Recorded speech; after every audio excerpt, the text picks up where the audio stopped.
ಎಲ್ರಿಗೂ ನಮಸ್ಕಾರ. ನೀವೆಲ್ಲ ಚೆನ್ನಾಗಿ ಅಂತ ನಾನು ಭಾವಿಸ್ತೀನಿ.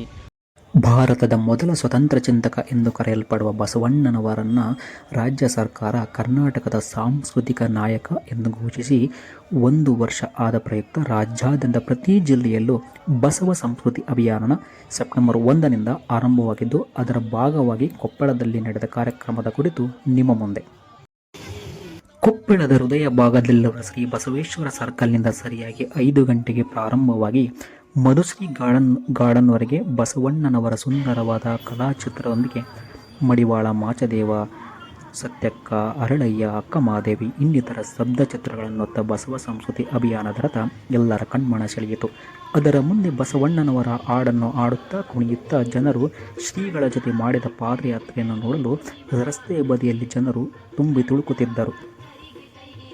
ಸಿದ್ದರಾಮ ಮಹಾಸ್ವಾಮಿಗಳವರು ಗದಗ ಡಂಬಳ ಪೂಜ್ಯರು, ಇದರ ನೇತೃತ್ವವನ್ನ ನಾಡೋಜ ಶ್ರೀಮದ್ ಘನಲಿಂಗ ಚಕ್ರವರ್ತಿ ಅವರು ಚರಮೂರ್ತಿಗಳು ಈ ಭವ್ಯವಾಗಿರ್ತಕ್ಕಂಥ ಭವ್ಯ ಮೆರವಣಿಗೆಯಲ್ಲಿ ಪಾಲ್ಗೊಂಡು ಈ ಮೆರವಣಿಗೆಯ ಘನತೆಯನ್ನ ವೈಭವವನ್ನು ಹೆಚ್ಚಿಸಿದ್ದಾರೆ. ಕೊಪ್ಪಳ ನಗರದ ಮಹಾಜನತೆ ಶರಣೆಯರು ಆ ಒಂದು ಭಕ್ತಿ ಗೀತೆಗೆ ತಮ್ಮ ಭಕ್ತಿ ಹೆಜ್ಜೆಯನ್ನು ಮಾಡ್ತಾ ಅತ್ಯಂತ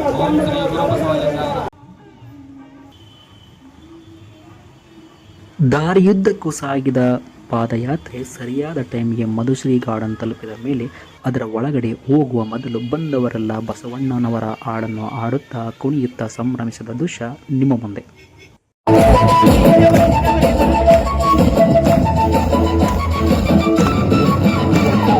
ಮನುಕುಲ ಸ್ವಾತಂತ್ರ್ಯದ ವಿಜಯೋತ್ಸವ, ದಲಿತರ ವಿಜಯೋತ್ಸವ, ಶ್ರೀಕುಲ ತಿಲಕರ ವಿಜಯೋತ್ಸವ, ಸತ್ಯೋತ್ಸವ, ಆಯಕೆ ಮಿತಿಯಂದ ವಿಜಯೋತ್ಸವ, ದಾಸೋಹ ಧೈರ್ಯಂದ ವಿಜಯೋತ್ಸವ, ಸಮತೆಯ ಸಾರಿದ ವಿಜಯೋತ್ಸವ.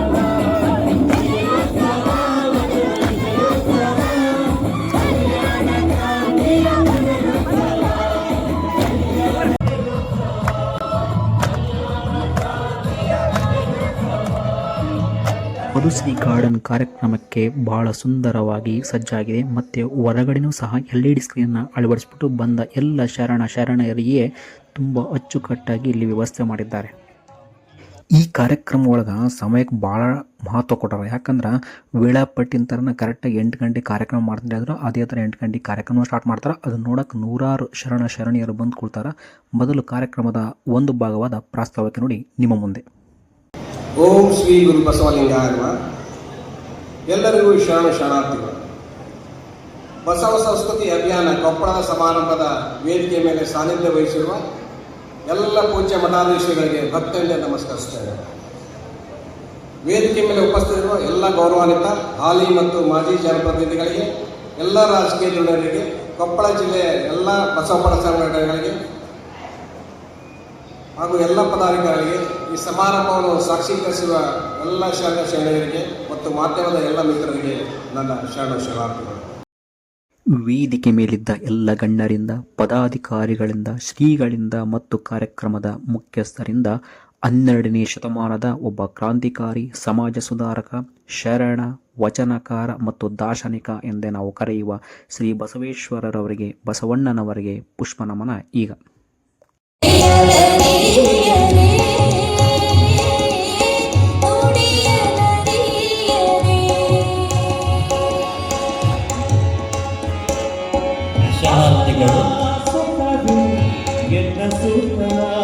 ಇದೇ ಕಾರ್ಯಕ್ರಮದಲ್ಲಿ ಡಾಕ್ಟರ್ ಸಂಗಮೇಶ್ ಕಲಹಾಳ ಅವರು ಬರೆದಿರುವ ಪುಸ್ತಕವನ್ನು ವೇದಿಕೆ ಮೇಲಿದ್ದ ಎಲ್ಲ ಗಣ್ಯರಿಂದ ಮತ್ತು ಪೂಜ್ಯರಿಂದ ಬಿಡುಗಡೆ. ಶರಣ ಡಾಕ್ಟರ್ ಸಂಗಮೇಶ್ ಕಲಹಾಳ ಅವರ ಈ ಪ್ರಯತ್ನಕ್ಕೆ ನಾವೆಲ್ಲ ಗೌರವವನ್ನು ಸೂಚಿಸಬೇಕು ಅಂತ ಅವರಲ್ಲಿ ವಿನಂತಿಸಿಕೊಳ್ತಾ ಇದ್ದೇನೆ. ಡಾಕ್ಟರ್ ಕಾವ್ಯಶ್ರೀ ಮೇಡಮ್, ಮಹಾಗಾಂವ್ಕರ್ ಸಾಹಿತಿಗಳು, ಕಲಬುರ್ಗಿ ಇವರ ಕೆಲವು ಅನುಭವ ನುಡಿಗಳು ನಿಮ್ಮ ಮುಂದೆ. ನಮಸ್ಕರಿಸುತ್ತಾ ಎಲ್ಲ ಗಣ್ಯರೇ ಹಾಗೂ ಬಸವಾಭಿಮಾನಿಗಳೇ, ಅಕ್ಕಂದಿರೇ, ಅಣ್ಣಂದಿರೇ, ಎಲ್ಲರಿಗೂ ಶರಣಾರ್ಥಿ. ಇಂದಿನ ವಿಷಯ ವಚನ ಚಳುವಳಿ ಇಂದಿನ ಅಗತ್ಯ. ವಚನ ಅಂದರೆ ಏನು? ವಚನ ಅಂದರೆ ಅದು ಪ್ರಮಾಣ. ನಾವು ಏನನ್ನು ನುಡಿತೀವೋ ಅದರಂತೆ ನಡಿತೀವಿ ಅನ್ನೋ ಪ್ರಮಾಣ. ಇನ್ನು ಚಳುವಳಿ ಅಂದರೆ ಏನು? ಚಳುವಳಿ ಅಂದರೆ ಯಾವುದೋ ಒಂದು ಸಂಗತಿ ಅಲ್ಲೇ ಜಿಡ್ಡುಗಟ್ಟಿರುತ್ತೆ. ಆ ಜಿಡ್ಡುಗಟ್ಟಿರ್ತಕ್ಕಂಥ ಸಂಗತಿಯನ್ನು ನಾವು ಮತ್ತೆ ಪುನರ್ಜೀವನವನ್ನು ಕೊಡೋದು. ಆ ಪುನರ್ಜೀವನವನ್ನು ಕೊಡುವ ಸಮಯದಲ್ಲಿ ಅದಕ್ಕೆ ಮತ್ತೆ ಹೊಸ ಒಂದು ಚಲನೆ ಬರುತ್ತೆ, ಕ್ರಿಯಾಶೀಲತೆ ಬರುತ್ತೆ, ಅದು ಮತ್ತೆ ಜೀವಂತಿಕೆಯನ್ನು ಪಡ್ಕೊಳ್ಳುತ್ತೆ. ಹಾಗೆ ವಚನವನ್ನು ಮತ್ತೆ ಪುನರುಜ್ಜೀವನವನ್ನು ಗೊಳಿಸುವುದೇ ಈ ವಚನ ಚಳುವಳಿಯ ಮುಖ್ಯ ಆಶಯ. ಮತ್ತು ಅದು ಇವತ್ತಿನ ಒಂದು ತುರ್ತು ಕೂಡ ಹೌದು. ಏನಂತಂದರೆ ಶರಣ ತತ್ವಗಳ ಶುದ್ಧೀಕರಣ, ವಚನಗಳ ಶುದ್ಧೀಕರಣ, ಏಕೀಕರಣ, ನವೀಕರಣ, ಜಾಗತೀಕರಣ. ಈ 5 ಅಂಶಗಳನ್ನು ನಾನು ಬಹಳ ಸೂಕ್ಷ್ಮವಾಗಿ ಅವಲೋಕಿಸಿದಾಗ ನನಗನ್ಸಿದ್ದು ಈ ವಚನ ತತ್ವಗಳ ಮತ್ತು ವಚನಗಳ ಶುದ್ಧೀಕರಣ ಏನಿದೆಯಲ್ಲ, ಇದು ಮಠಾಧೀಶರು ಮತ್ತು ಸಾಹಿತಿಗಳು ಸೇರಿಕೊಂಡು ಮಾಡಬಹುದಾದಂಥ ಕೆಲಸ. ಏಕೀಕರಣವೂ ಕೂಡ ಮಠಾಧೀಶರ ಜವಾಬ್ದಾರಿ ಆಗುತ್ತೆ. ಹಾಗೆ ಇದು ನವೀಕರಣ ಮತ್ತು ಜಾಗತೀಕರಣ ಅಂತ ಏನಿದೆಯಲ್ಲ, ಇದನ್ನು ನಾವು ಯುವ ಸಮೂಹದ ದೃಷ್ಟಿಯಲ್ಲಿಟ್ಟುಕೊಂಡು ನಾವು ಅದನ್ನು ಅವಲೋಕನ ಮಾಡಬೇಕು. ಹಾಗೆ ಆ ಅವಲೋಕನವನ್ನು ಆ ಯುವ ಸಮೂಹಕ್ಕೆ ಯಾವ ರೀತಿ ತಲುಪಿಸಬೇಕು ಅನ್ನೋ ಆಲೋಚನೆಯನ್ನು ನಾವು ಮಾಡಿ ಮುಂದುವರಿಬೇಕಾಗುತ್ತೆ. ಅದು ಇವತ್ತಿನ ಅಗತ್ಯ. ಈಗ ನಾವೆಲ್ಲ ಶ್ರೀಗಳ ಆಶೀರ್ವಚನ ಕೇಳೋಣ. ಏನಾದರೂ ಈ ಚಾನಲ್ನ ಮೊದಲನೇ ಸಲ ನೋಡ್ತಾ ಇದ್ದೀರಿ, ಇಲ್ಲ ನಾವಿನ್ನೂ ಸಬ್ಸ್ಕ್ರೈಬ್ ಆಗಿಲ್ಲ ಅಂದರೆ ರೈಟ್ ಸೈಡಲ್ಲಿರೋ ಸಬ್ಸ್ಕ್ರೈಬ್ ಬಟನ್ ಮೇಲೆ ಕ್ಲಿಕ್ ಮಾಡಿ, ಅದಾದಮೇಲೆ ಬೆಲ್ ಐಟಮ್ ಮೇಲೆ ಕ್ಲಿಕ್ ಮಾಡಂತ ಹೇಳ್ತಾ ಈ ವಿಡಿಯೋನ ನಾನು ಮುಂದುವರಿಸ್ತೀನಿ. ಮತ್ತೆ ತಾಯಂದಿರಿಗೆ ಹೋಗಿ ನೀವು ಜಗಲಿ ಮ್ಯಾಲಿನ ಎಲ್ಲ ದೇವ್ರ ತೆಗೆದು ಹೋಗಿರಿ, ಹಳ್ಯಾಗ ಹೋಗಿ ಒಗಿರಿ ಅಂತ ಹೇಳಿದ್ರೆ ಸಿಟ್ಟು ಬರ್ತದವ್ರಿ. ನಾವು ಅದನ್ನು ಹೇಳುವಂಗಿಲ್ಲ. ನೀವು ವಚನ ಸಾಹಿತ್ಯವನ್ನು ಓದ್ರಿ, ವಚನಗಳನ್ನು ಓದ್ರಿ.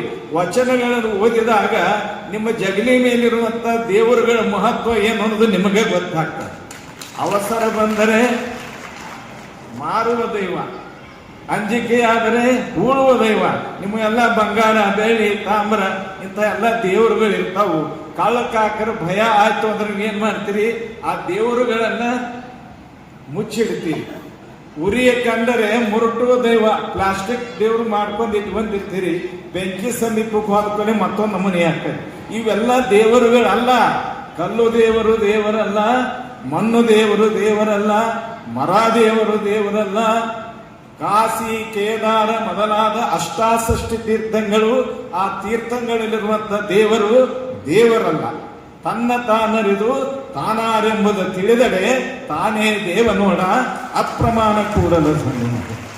ಶ್ರೀಗಳ ಆಶೀರ್ವಚನ ಆದ ಮೇಲೆ ಬಸವಣ್ಣನವರ ಕುರಿತಾದ ಒಂದು ಸುಂದರವಾದ ನೃತ್ಯವನ್ನು ಕುಮಾರಿ ರಂಜಿತಾ ಅವರು ತುಂಬ ಚೆನ್ನಾಗಿ ಮಾಡಿದರು.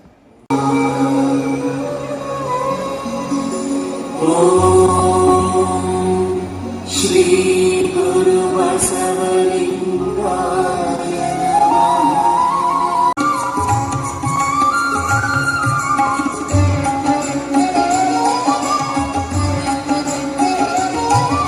ಬಸವಣ್ಣ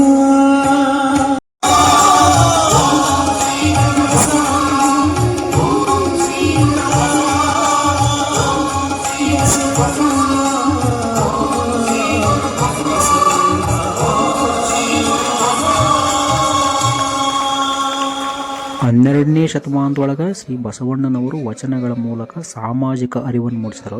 ಮತ್ತು ಅವರಲ್ಲಿದ್ದ ಸ್ವಾತಂತ್ರ್ಯದ ಪರಿಕಲ್ಪನೆ ಯಾವ ರೀತಿ ಇತ್ತು ಅನ್ನೋದನ್ನು ಶ್ರೀ ಬಸವಾನಂದ ಶ್ರೀಗಳಿಂದ ಕೇಳೋಣ. ಈಗ ಫ್ರಾನ್ಸ್ ಕ್ರಾಂತಿ ಬಗ್ಗೆ ಹೇಳುವಾಗ ಆ ಫ್ರಾನ್ಸ್ ಕ್ರಾಂತಿ ನಡೆಯೋದಕ್ಕೆ 3 ಮೌಲ್ಯಗಳ ಕಾರಣ. ಅದು ಒಂದು ಸ್ವಾತಂತ್ರ್ಯ, ಸಮಾನತೆ ಮತ್ತು ಸಹೋದರತೆ. ಅದರಲ್ಲೂ ವಿಶೇಷವಾಗಿ ರೂಸೋ ಮತ್ತು ಇಮ್ಯಾನ್ಯುಯಲ್ ಕ್ಯಾಂಟ್ ಅನ್ನುವಂತಹ ಇನ್ನೊಬ್ಬ ವ್ಯಕ್ತಿ, 3 ಜನರ ಸಾಹಿತ್ಯದ ಪರಿಣಾಮವಾಗಿ ಫ್ರೆಂಚ್ ದೇಶದಲ್ಲಿ ಕ್ರಾಂತಿ ನಡೆಯಿತು ಅಂತೇಳಿ ನಾವು ಓದ್ತಾ ಇದ್ವಿ. ಆಗ ನಿಜವಾಗಿ ನನಗೇನೆ ಅಂದರೆ ನಮ್ಮ ಕರ್ನಾಟಕದಲ್ಲಿಯೇ ಕನ್ನಡದಲ್ಲಿಯೇ ನಡೆದಂಥ ಒಂದು ಕ್ರಾಂತಿ, ಒಂದು ಧರ್ಮ ಸ್ಥಾಪನೆ ನನ್ನಂಥ ಒಬ್ಬ PUC ಹುಡುಗನಿಗೆ ಹಾಸನದವರೆಗೂ ತಲುಪಿಲ್ಲ ಅಂತಂದರೆ ಶರಣರ ಇತಿಹಾಸದ ಬಗ್ಗೆ, ಶರಣರ ಐತಿಹಾಸಿಕ ಸಂಗತಿಗಳ ಬಗ್ಗೆ ಎಷ್ಟು ಅವಜ್ಞತೆ ನಡೆದಿದೆ. ಈಗೊಂದು ಕಲ್ಯಾಣ ಗೀತೆ ಆಡ್ತಾರ. ಆ ಕಲ್ಯಾಣ ಗೀತೆಗೆ ಎಲ್ಲರೂ ಎದ್ದು ನಿಂತು ಗೌರವ ಸಲ್ಲಿಸ್ತಾರ. ಆದಮೇಲೆ ಇಲ್ಲಿ ಊಟ ಅಂದರೆ ತಪ್ಪಾಗಬಹುದು, ಪ್ರಸಾದ ವ್ಯವಸ್ಥೆ ಮಾಡಿದ್ರು. ಹೋಗ್ಬಿಟ್ಟು ಎಲ್ಲರೂ ಪ್ರಸಾದ ಸ್ವೀಕರಿಸಿತು. ಪ್ರಸಾದ ಸ್ವೀಕರಿಸಿದ ಮೇಲೆ ಆಲ್ ಒಳಗಡೆ ಬಂದು ಕುಂತಂತವ್ರು ಮತ್ತೆ ವಾಪಸ್ ಅಲ್ಲೇ ಬಂದು ಕೂತ್ಕೊಂಡ್ರು. ಹೊರಗಡೆ LED ಸ್ಕ್ರೀನ್ ನೋಡೋಕೆ ಕೂತ್ಕೊಳ್ತಾರಲ್ಲ ಅವ್ರು ಮತ್ತೆ ಅಲ್ಲೇ ವಾಪಸ್ ಹೋಗಿ ಕೂತ್ಕೊಂಡ್ಬಿಟ್ರು. ಕುಂತಿರ್ತಕ್ಕಂಥ ಎಲ್ಲರ ಮೌನಕ್ಕೆ ಶರಣಕರ. ಅವರ ನೋಟ ಬರೀ ವೇದಿಕೆ ಕಡೆನೇ ಇತ್ತು. ಯಾಕಂತ ನಾನು ಮುಂದೆ ಹೇಳ್ತೀನಿ. ಅದಕ್ಕೂ ಮೊದಲು ಕಲ್ಯಾಣ ಗೀತೆ ನೋಡ್ಕೊಂಬರೋಣ ಈಗ.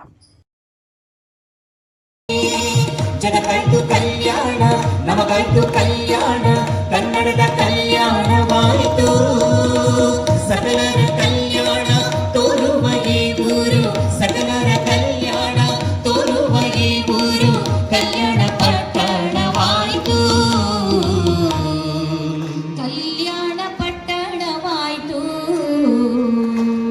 ಜಯ ಕಲ್ಯಾಣಕ್ಕೆ, ಜಯ ಕಲ್ಯಾಣಕ್ಕೆ, ಜಯ ಕಲ್ಯಾಣಕ್ಕೆ, ಜಯ ಹೇ ಜಯ ಗೀತೆ ಮಾಡಿ ಜನರೆಲ್ಲ ಕೂಡಿ ಶರಣರ ಹಾಡಿ ಪಾಡಿ, ಶರಣರ ಹಾಡಿ ಪಾಡಿ, ಶರಣರ ಹಾಡಿ ಪಾಡಿ.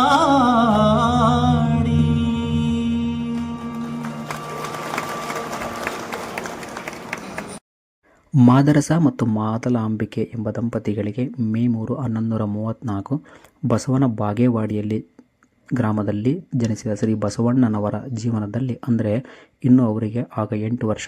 ಬ್ರಾಹ್ಮಣ ಸಂಪ್ರದಾಯದಂತೆ ಜನಿವಾರ ಹಾಕಕ್ಕೆ ಬಂದಾಗ ನನಗಿಂತ ನಮ್ಮಕ್ಕ ನಾಗಮ್ಮ ದೊಡ್ಡಾಕಿ, ಆಕೆಗೆ ಮೊದಲಾಕಿ ಜನಿವಾರ ಎಂದಾಗ ಅಲ್ಲಿರ್ತಕ್ಕಂಥವ್ರೆಲ್ಲರೂ ಏನು ಮಾಡಿದರು, ಇದು ಪುರುಷರಿಗೆ ಮಾತ್ರ ಎಂದಾಗ ಅದನ್ನು ಬಸವಣ್ಣವರು ವಿರೋಧ ಮಾಡ್ತಾರೆ. ವಿರೋಧ ಮಾಡಿ ಮುಂದೆ ಅವರು ಕೂಡಲ ಸಂಗಮಕ್ಕೆ ಬಂದು ಅಧ್ಯಯನ ಮಾಡ್ತಾರೆ. ದೇವರನ್ನ ವಿಶ್ವದಾಕಾರದಲ್ಲಿ ಅಂದರೆ ಲಿಂಗದ ಪರಿಕಲ್ಪನೆ ಕೊಡ್ತಾರೆ. ಆಗ ಅವರು ಮುಂದೆ ಸೋದರ ಮಾವನ ಮಗಳನ್ನ ನೀಲಾಂಬಿಕೆಯನ್ನು ಮದುವೆ ಹಾಕಾರ. ಅದಾದಮೇಲೆ ಹಾಗೆ ಮುಂದೆ ಅನುಭವ ಮಂಟಪ ಸ್ಥಾಪನೆ ಮಾಡ್ತಾರೆ.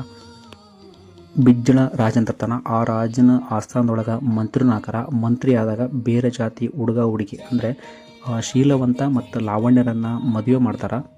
ಆ ಮದುವೆಯಾದ ಕಾರಣದಿಂದಲೇ ರಕ್ತದ ಒಳಿನೇ ಇರ್ತೈತಿ.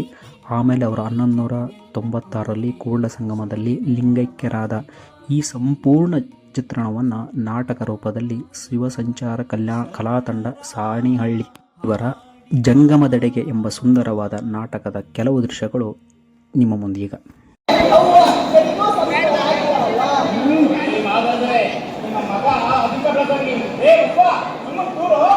ನೋಡಯ್ಯ ಬಸವ, ಹುಟ್ಟಿನಿಂದ ಎಲ್ಲರೂ ಶೂದ್ರಗಣಯ್ಯ. ಶೂದ್ರನ ಕಾಮನೊಂದಿಗೆ ಯಜ್ಞೋಪವಿತ ಸಂಸ್ಕಾರವಾದರೆ ಆತ ದ್ವಿಜನ ಕಲಿಗಣಯ್ಯ. ಹಾಗಾದರೆ ಅವರನ್ನೇಕೆ ನಿಜರನ್ನಾಗಿ ಮಾಡಬಾರದು? ಕೂತು ಮುಂಡೆ ಅದೇನೋ ಹೊಟ ಹೊಟ ಹೊಟ ಅಂತ ಮಾತಾಡ್ತಿದ್ಯಾ? ಮಾದರಸರೇ, ನಿಮ್ಮ ಮಗನಿಗೆ ಈಗಲೇ ಬುದ್ಧಿ ಬುದ್ಧಿ ಹೇಳೋದು ಒಳ್ಳೇದು. ಇಲ್ಲಾಂದ್ರೆ ನಾಳೆ ಕುಲಕ್ಕೆ ಮೃತ್ಯು ಕೊಡಲಿಯ ಕಾವೇ ಎಂಬಂತಾಗಬಹುದು.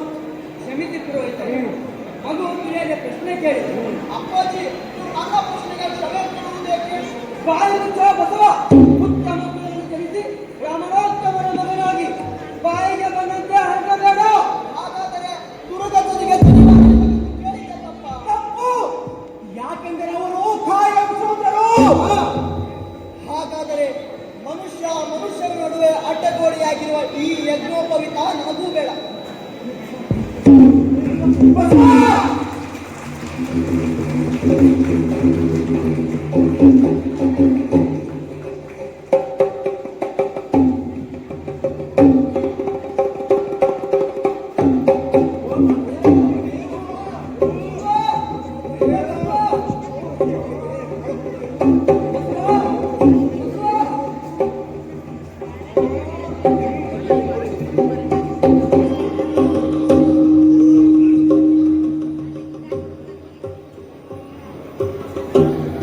ಓಂ ನಮಃ ಶಿವಾಯ.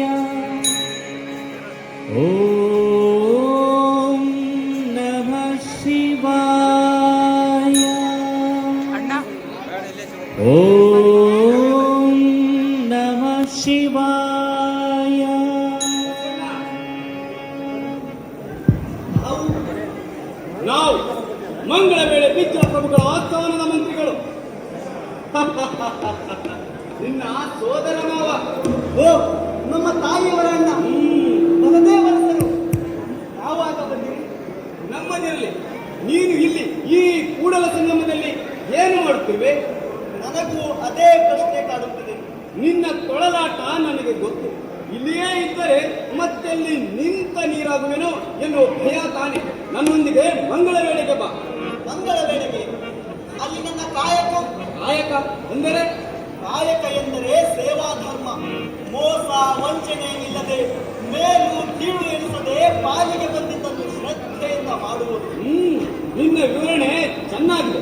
ನನ್ನೊಂದಿಗೆ ಮಂಗಳ ವೇಳೆಗೆ ಬಂದರೆ ಪ್ರಭುಗಳಿಗೆ ಹೇಳಿ ಕಾಯಕವನ್ನೇ ಕೊಡಿಸುವೆ. ಆದರೆ ನನ್ನದೊಂದು ನಿಯಮವಿದೆ. ಏನದು? ರಾಜರ ರಾಜಕೀಯ ಒಂದು ಚದುರಂಗದಾಟ. ಅಲ್ಲಿ ನನ್ನ ನಿಲುವುಗಳಿಗೆ ಚ್ಯುತಿ ಬಂದರೆ ನಾನು ಇರಲಾರೆ. ಹಾಗೆ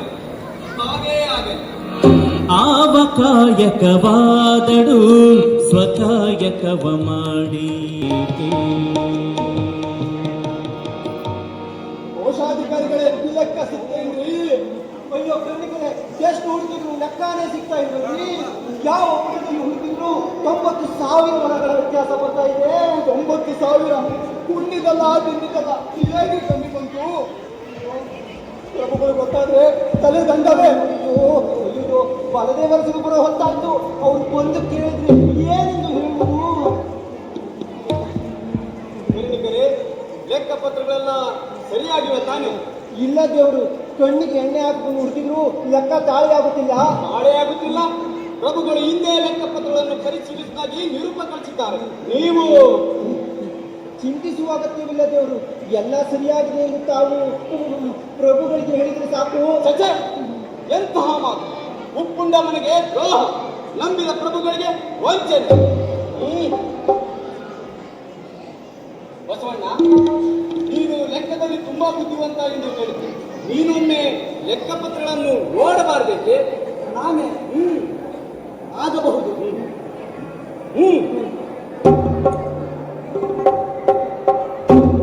ಇಚ್ಛಾ ಪ್ರಭುಗಳು ಆಗಮಿಸುತ್ತಿದ್ದಾರೆ.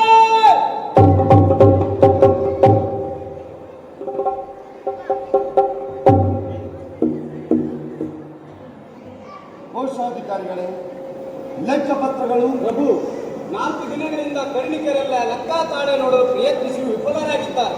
ಎಲ್ಲೋ ಏನೋ ಸ್ವಲ್ಪ ವ್ಯತ್ಯಾಸವಾಗಿದೆ. ತಾವು ಇನ್ನಷ್ಟು ಸಮಯ ಕೊಟ್ಟರೆ ನಾನೇ ತಮ್ಮಲ್ಲಿಗೆ ಬಂದು ಲೆಕ್ಕಪತ್ರಗಳನ್ನು ತಂದೊಪ್ಪಿಸುವೆ. ಹಾ, ಸಿಕ್ಕಿತು. ಇದೋ ನೋಡಿ, ಈ ಪುಟದಿಂದ ಮುಂದಿನ ಪುಟಕ್ಕೆ ತಪ್ಪಾಗಿದೆ. ಈ ಪುಟದಲ್ಲಿ 10,025 ವರಹಗಳಿದ್ದು, ಮುಂದಿನ ಪುಟದಲ್ಲಿ 1,25,000 ವರಹಗಳು ಜಮ ತೆಗೆದುಕೊಳ್ಳಲಾಗಿದೆ. ಕೇವಲ ಒಂದು 0 ಹೆಚ್ಚಾಗಿರುವುದರಿಂದ 90,000 ವರಹಗಳ ವ್ಯತ್ಯಾಸವಾಗಿದೆ. ಇದನ್ನು ಸರಿಪಡಿಸಿದರೆ ಮುಂದಿನದೆಲ್ಲ ಬಸವಣ್ಣ.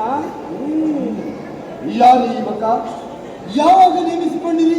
ಪ್ರಭು, ತಮ್ಮ ಅನುಮತಿ ಇಲ್ಲದೆ ನೇಮಿಸಿಕೊಳ್ಳುವ ಮಾತೆಯಲ್ಲಿ ಬಂತು. ಇವನು ನನ್ನ ಸೋದರಿಯ ಬಸವಣ್ಣ. ಅದೇನು ತೇಜಸ್ಸು!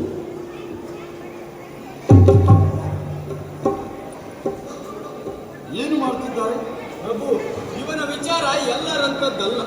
ಶೂದ್ರರಿಗೆ ಹೆಂಗಸರಿಗೆ ಆಗಬಾರದ ಜನಿವಾರ ತನಗೂ ಬೇಡ ಎಂದು ಕಿತ್ತೆಸೆದು ಅಗ್ರಹಾರದ ಅಂಗು ತೊರೆದು ಕೂಡಲ ಸಂಗಮಕ್ಕೆ ಬಂದ. ಅಲ್ಲಿ ಶಿಕ್ಷಣ ಮುಗಿಸಿ ನಿನ್ನೆ ತಾನೇ ನಮ್ಮೊಂದಿಗೆ ಬಂದಿದ್ದಾನೆ. ಹೊಲೆಯರ ಮಕ್ಕಳ ಜೊತೆ ಸೇರಬೇಡ ಎಂದು ತಂದೆ ತಾಯಿ ಹೇಳಿದರೆ ಅವರು ಮನುಷ್ಯರಲ್ಲವೇ? ಹುಟ್ಟುತ್ತಲೇ ಒಬ್ಬರು ಕೊರಳಲ್ಲಿ ಜನಿವಾರ ಹಾಕಿಕೊಂಡು ಮತ್ತೊಬ್ಬರು ಬಾಯಲ್ಲಿ ಮಾಂಸ ತುಂಬಿಕೊಂಡು ಬಂದಿರುವರೆ ಎಂದು ಕೇಳುತ್ತಿದ್ದ. ಪ್ರಭು, ಸರಿಯಾದ ಪ್ರಶ್ನೆ. ಬಲದೇವರ ಸರಿ, ಇವರು ಒಪ್ಪುವುದಾದರೆ ಭಂಗಾರದ ಕರಣಿಕರನ್ನಾಗಿ ನೇಮಿಸಿಕೊಳ್ಳಬಹುದು. ಬಸವಣ್ಣ, ಇದಕ್ಕೆ ನೀನೇನು ಹೇಳುವೆ? ಪ್ರಭುಗಳ ವಿಶ್ವಾಸ ದೊಡ್ಡದು. ಸೇವೆ ಸಲ್ಲಿಸಲು ಸಿದ್ಧ. ನಾನು ಕಾಯಕ ಹುಡುಕಿಕೊಂಡೇ ಬಂದದ್ದು. ಕಾಯಕ ಎಂದರೆ? ಪ್ರಭು, ಕಾಯಕ್ಕೆ ಸಂಬಂಧಿಸಿದ ಕಾರ್ಯವೇ ಕಾಯಕ. ಅದು ಭೌತಿಕ ಅಥವಾ ಬೌದ್ಧಿಕ ಪರಿಶ್ರಮ ಆಗಿರಬಹುದು. ಹೊಟ್ಟೆ ಇದ್ದವನು ಉಣ್ಣುವುದು, ನೆತ್ತಿ ಇದ್ದವನು ಓದುವುದು ಎಷ್ಟು ಮುಖ್ಯವೋ ಅಷ್ಟೇ ಮುಖ್ಯ ರಟ್ಟೆ ಇದ್ದವನು ದುಡಿಯುವುದು. ಕಾಯಕದಲ್ಲಿ ಮೇಲು ಕೀಳು, ಸ್ತ್ರೀ ಪುರುಷ, ಆಳು ಅರಸ ಎನ್ನುವ ಅಂತರವಿಲ್ಲ. ಉಳಿಮೆಯೇ ಧರ್ಮ. ಅದನ್ನೇ ನಾನು ಕಾಯಕ ಎನ್ನುವುದು. ಆಹಾ, ನಿಮ್ಮ ವಿವರಣೆ ತುಂಬಾ ಚೆನ್ನಾಗಿದೆ.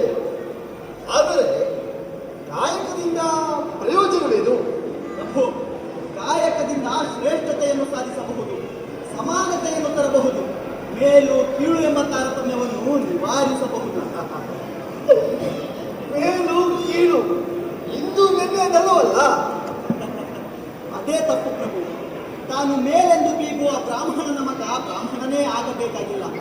ಅವನು ಕ್ಷತ್ರಿಯನೂ ಆಗಬಹುದು, ವೈಶ್ಯನೂ ಆಗಬಹುದು, ಶೂದ್ರನೂ ಆಗಬಹುದು. ಅದೇ ರೀತಿ ಶೂದ್ರನ ಮಗ ಬ್ರಾಹ್ಮಣನೂ ಆಗಬಹುದು, ಕ್ಷತ್ರಿಯನೂ ಆಗಬಹುದು, ವೈಶ್ಯನೂ ಆಗಬಹುದು. ಬ್ರಾಹ್ಮಣ, ಕ್ಷತ್ರಿಯ, ವೈಶ್ಯ, ಶೂದ್ರತ್ವ ಹುಟ್ಟಿನಿಂದ ಬರುವುದಿಲ್ಲ ಪ್ರಭು, ಅರ್ಹತೆಯಿಂದ ಸಂಪಾದಿಸಿದ ಗುಣಗಳು. ನೇರವಾಗಿ ಹೇಳಬೇಕೆಂದರೆ ಮಾಂಡಲಿಕ ಅರಸರಾದ ತಾವು ಈ ಸ್ಥಾನದಲ್ಲೇ ಇರಬೇಕಾಗಿಲ್ಲ. ಏನಂದ್ರಿ? ಸತ್ಯ ಪ್ರಭು, ತಾವು ಈ ಸ್ಥಾನಕ್ಕೆ ಅನರ್ಹರು ಎಂದಾದರೆ ಅರ್ಹತೆಯುಳ್ಳವರು ಯಾರು ಬೇಕಾದರೂ ಈ ಸ್ಥಾನಕ್ಕೆ ಬರಬಹುದು. ಅಷ್ಟೇ ಏಕೆ, ಕಾಯಕ ಶ್ರದ್ಧೆ, ಸತತ ಪ್ರಯತ್ನ ಮತ್ತೆ ನಿಮ್ಮ ಅರ್ಹತೆಯಿಂದ ನಾಳೆ ನೀವು ಕಲ್ಯಾಣದ ಅರಸರೂ ಆಗಬಹುದು. ಅರಸೊತ್ತಿಗೆ ಕೆಲವರ ಗುತ್ತಿಗೆಯಲ್ಲ. ರಾಜನ ಮಗ ಹೇಡಿಯಾಗಿದ್ದರೂ ಅವನನ್ನೇ ಅಧಿಕಾರದ ಗದ್ದುಗೆ ಮೇಲೆ ಕೂರಿಸಬೇಕಾಗಿಲ್ಲ. ನಿಮ್ಮ ಸಲಹೆ ಯೋಚಿಸುವಂತದ್ದು. ಪ್ರಭು, ತಾವು ಹೀಗೇ ಕೇಳುತ್ತಾ ಕುಳಿತರೆ ಇವನ ತರ್ಕ ಮುಗಿಯೋದೇ ಇಲ್ಲ. ಯಜ್ಞ ಯಾಗಗಳು ಬೇಕಿಲ್ಲ, ಬೆಂಕಿ ದೇವರಲ್ಲ. ದೇವರು ರಕ್ತ ಮಾಂಸ ಬಯಸುವನೇ, ಬಲಿ ಕೊಡುವುದು ತಪ್ಪು, ಇದರಲ್ಲಿ ಪೂಜಾರಿ ಪುರೋಹಿತರ ಸ್ವಾರ್ಥ ಕುತಂತ್ರ ಇದೆ ಎಂದು ಹೇಳಿ ವೈದಿಕರನ್ನೇ ಹೀಗಾಳಿಸಿ ಊರಲ್ಲಿ ಅವರ ದ್ವೇಷ ಕಟ್ಟಿಕೊಂಡ. ಪ್ರಭು, ನಾನು ಯಾರನ್ನೂ ಹೀಯಾಳಿಸಿಲ್ಲ, ಸತ್ಯವನ್ನು ಪ್ರತಿಪಾದಿಸಿದೆ. ನಾಟಕ ಸುಮಾರು 1 ತಾಸು ನಡೀತು, ಹಂಗಾಗಿ ಪೂರ್ತಿ ವಿಡಿಯೋ ಹಾಕೋಕ್ಕಾಗಿಲ್ಲ. ಈ ವಿಡಿಯೋ ನಿಮ್ಗೆ ಏನಾದರೂ ಇಷ್ಟ ಆದರೆ ಒಂದು ಲೈಕ್ ಕೊಡಿ. ಇನ್ನೂ ಚಾನಲ್ನ ಸಬ್ಸ್ಕ್ರೈಬ್ ಆಗಿಲ್ಲ ಅಂದರೆ ಸಬ್ಸ್ಕ್ರೈಬ್ ಮಾಡಿ, ಬೇರೆಯವರಿಗೆ ಇದನ್ನು ಶೇರ್ ಮಾಡಿ ಅಂತ ಹೇಳ್ತಾ ಮುಂದಿನ ವಿಡಿಯೋದಲ್ಲಿ ಹೊಸ ಜಾಗ ಹೊಸ ವಿಷಯನ ನಾನು ನಿಮಗೆ ತೋರಿಸ್ತೀನಿ. ನಮಸ್ಕಾರ. ಶರಣಾರ್ಥಿ.